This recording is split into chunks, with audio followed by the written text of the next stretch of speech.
Presiden turun dari mobil, tergesa-gesa ia dekati pohon rindang di tepi jalan itu. Lalu ia kencing berdiri. Media massa bikin headline baru. Presiden Widodo kencing di bawah pohon, judulnya ya. Publik geger. Saya memang presiden, saya politisi, tapi saya juga kan laki-laki. Maka saya berhak kencing di bawah pohon manapun. Tidak ada undang-undang yang saya langgar. Lebih sial lagi, lenyapnya etika dan moralitas itu sama sekali tidak merisaukan tokoh-tokoh agama yang memimpin ormas keagamaan. Mau Islam, Kristen, Katolik, Hindu, Buddha, Konghucu. Tidak merisaukan, mereka tidak peduli sepertinya. Jadi sungguh dangkal jika menganggap keterlibatan Presiden Widodo dalam penentuan kandidat capres dengan mengumpulkan sekelompok parpol tidak masalah.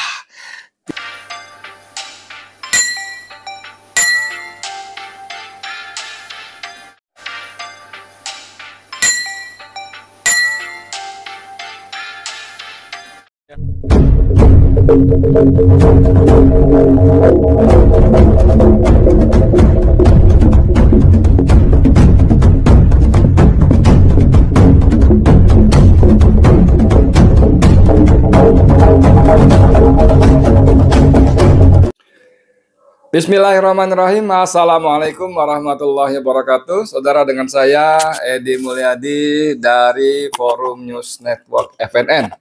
Saudara, kemarin hari Ahad kita itu Koalisi Aksi Menyelamatkan Indonesia kami menggelar halal bihalal ya, dan sudah saya turunkan 2 podcast untuk itu tentang materi halal bihalal yang saya kira cukup keras ya isinya ya. Kemudian, saya janjian sama Adi Masardi nih, ketua komite eksekutif kami ya, untuk ngobrol-ngobrol. Dan pagi tadi dia kirimi artikelnya yang dimuat di RMOL, Rakyat Merdeka Online, Republik Merdeka Online ya. Judulnya bagus dan saya bilang, wah ini bagus Mas, saya mainkan jurus-jurusnya ya. Ini judulnya Presiden Widodo kencing di bawah pohon. Ini jangan lupa ya, Adi Masardi ini sastrawan, budayawan ya. Jadi dia memilih diksi yang kadang-kadang kita nggak kepikir, oh iya ya gitu. Tapi judulnya berani sekali ya, Jokowi kencing di bawah pohonnya, dimuat di RMOL Senin 8 Mei 2023 kemarin ya, siang 14.47. Saya baca aja, seru ya. Karena tak kuat menahan kencing, Presiden Widodo akhirnya memerintahkan sopir berhenti di pinggir jalan. Pas Pampres pun kalang kabut. Segera tepi jalan dipenuhi rangkaian kendaraan panjang rombongan RI1. Wih, dahsyat ya. Jangan ketawa dulu, saya aja ketawa ya. Presiden turun dari mobil tergesa-gesa, ia dekati pohon rindang di tepi jalan itu. Lalu ia kencing berdiri. Fotografer sigap mengabadikan kejadian itu. Konten kreator yang ikut rombongan menyebarkan di dunia maya. Media massa bikin headline baru. Presiden Widodo kencing di bawah pohon, judulnya ya. Publik geger. Para guru bahasa Indonesia resah. Atas izin Menteri Pendidikan, mereka gelar webinar. Keputusannya, peribahasa guru kencing berdiri, murid kencing berlari dihapus dari semua konten pelajaran bahasa Indonesia. Anda paham maksudnya kenapa nggak usah jelasin ya? Jadi karena peristiwa itu, para guru bahasa Indonesia atas izin Menteri Pendidikan menggelar webinar dan hasilnya mereka sepakat paribahasa yang berbunyi guru kencing berdiri, murid kencing berlari dihapus dari seluruh konten pelajaran bahasa Indonesia. Tentu saja semua ini untuk antisipasi munculnya peribahasa baru. Presiden kencing berdiri, menteri kencing berlari. Akibatnya ketum parpol terkencing-kencing. Ini yang saya maksud saudara sekalian, bagaimana dahsyatnya Adi Masardi. Lanjut ya. Esoknya di Istana Presiden, di Istana Negara, Presiden bilang begini, saya memang presiden, saya politisi, tapi saya juga kan laki-laki, maka saya berhak kencing di bawah pohon manapun. Tidak ada undang-undang yang saya langgar. Udah, saya nggak komentari dulu, saya baca aja. Bayangkan jika peristiwa ini benar-benar terjadi dan bukan kisah fiktif rekaan saya. Untuk menjelaskan secara lebih sederhana pandangan Radar Tribaskoro yang bertajuk Presiden Diskriminatif Langgar Etika. Ya, Radar ini salah satu pengurus kami, Koalisi Aksi Menyelamatkan Indonesia, menulis sebelumnya memang ya, dengan judul yang ya Presiden Diskriminatif Langgar Etika. Isinya kurang lebih sama ya. Dan Adi Masardi dengan gaya kocaknya berusaha menjelaskan, menjabarkan intisari apa, intisari kayak apa aja ya. Substansi dari artikel Radar Tribaskoro yang judulnya tadi Presiden Diskriminatif Langgar Etika ya, dengan bahasa seperti tadi, Presiden kencing di bawah pohon. Dalam catatannya, Radar mengkritik secara objektif kelakuan Presiden Widodo yang mengundang pimpinan ketum sejumlah parpol guna merancang lahirnya kandidat capres dari koalisi parpol yang digagasnya.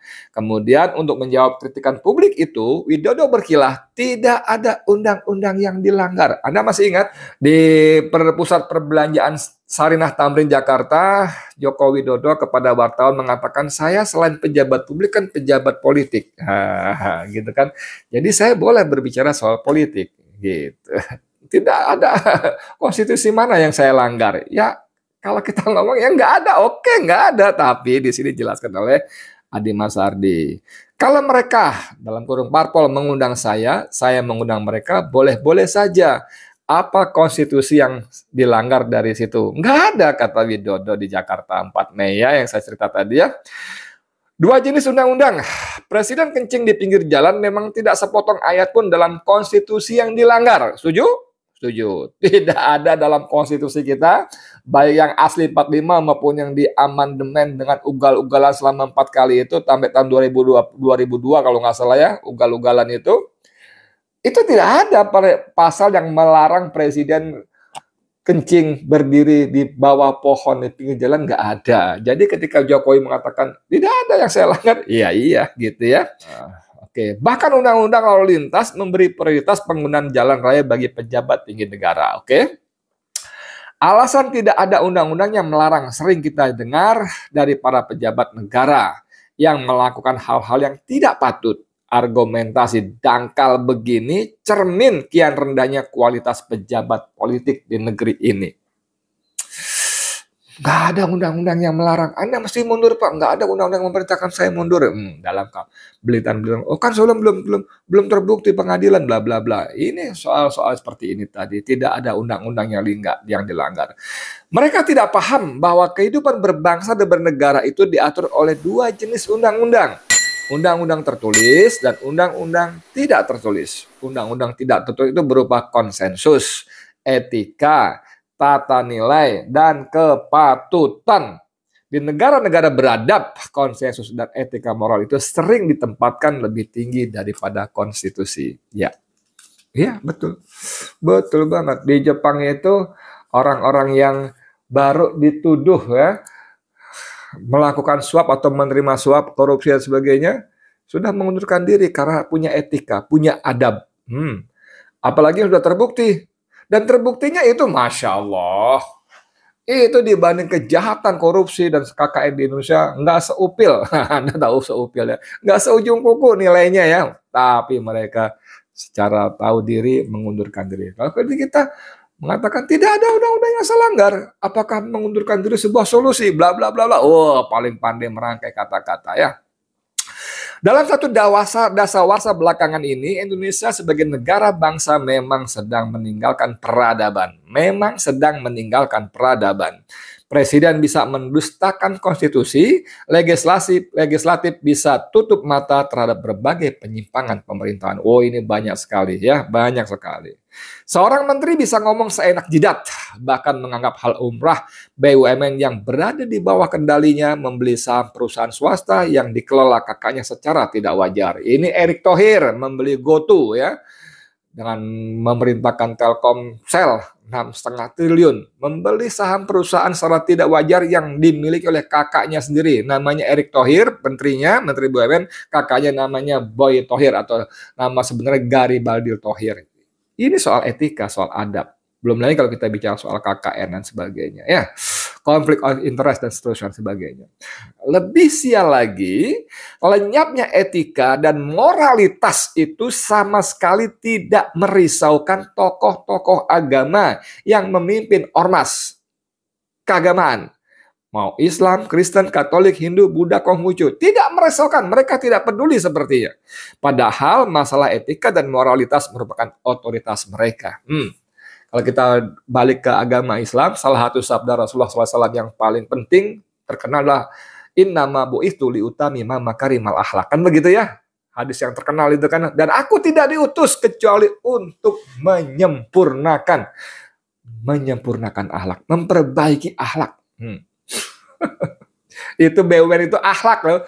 BUMN-nya Erick Thohir itu akhlak, motonya, tapi akhlak yang nggak ada sama sekali, nggak punya akhlak ya.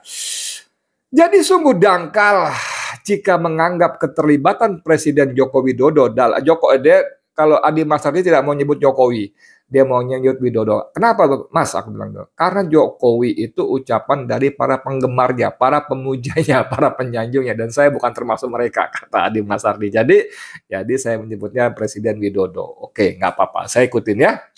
Jadi sungguh dangkal jika menganggap keterlibatan Presiden Widodo dalam penentuan kandidat capres dengan mengumpulkan sekelompok parpol tidak masalah. Karena apa? Karena ada etika dan tata nilai moral yang dilanggar. Secara undang-undang mungkin tidak, tapi kata Adi Mazhardi, ada etika dan tata nilai moral yang dilanggar. Tapi, bukankah Presiden sebagai kepala pemerintahan merupakan penanggung jawab tertinggi penyelenggara pemilu atau pilpres? Karena KPU sifatnya hanya operator, petugas pelaksana. Jadi pertanyaannya, bolehkah FIFA memilih timnas dari negara yang mereka suka untuk berkompetisi di ajang Piala Dunia? Bayangkan, dari ngomong soal pilpres, dari ngomong soal Widodo, presiden itu, yang menjadikan istana sebagai posko pemenangan, yang mengatur-ngatur siapa yang harus main, yang harus menang, harus kalah, itu dianalogikan dengan FIFA. Adi Mazhardi menutup artikel dengan, bolehkah FIFA menentukan negara mana yang bermain dalam kompetisi sesuai yang mereka kehendaki? Boleh nggak? Terserah deh. Tapi begitulah saudara sekalian, Indonesia di bawah kepemimpinan Presiden Widodo. Iya, ikut-ikutan Widodo ya. Terserah kepada Anda, seperti biasa, silakan mengambil kesimpulan dan pendapat masing-masing. Monggo kerso. Ya, saya Edi Mulyadi untuk FNN, untuk Indonesia yang lebih baik. Wassalamualaikum warahmatullahi wabarakatuh.